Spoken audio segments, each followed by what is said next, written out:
I bought a machine that could turn everything gold.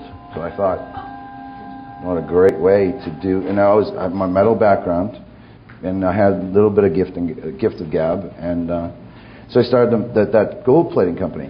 And I go to the biggest home show in Boston at the time. This was like January, second week in January, and the snow's falling down, and it's 20 below zero, just flat out cold.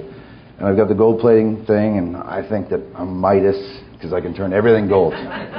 Ego through the roof. I'm 20 years old. I got a brace from here to my ankle, and just off of surgery. And I see this guy across from me with a mop, and everybody's waiting to open their doors, and he's holding this mop and he's spinning it around. I'm like, yeah, this guy's going to pay the rent, because it was $1,800 for the rent. And I was thinking, one job pays for this whole thing, and it's a 10-day long. How's this guy going to sell mops? Those doors open. That guy sold 500 mops that day. Did $10,000 worth of sales in one day by himself.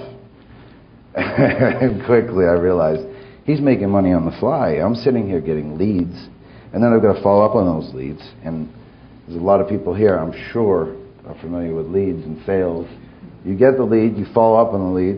1% of the 1% of the 1% of the leads actually you close.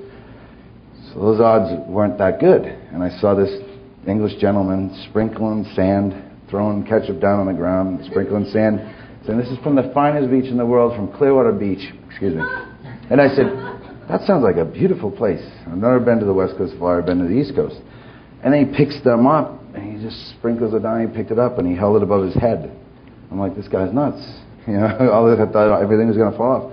But he didn't. What happened was everybody would throw $20 bills at him. And he was just literally catching them. And I counted the boxes and, did all the math in my head, and I knew how many mops he had sold that day.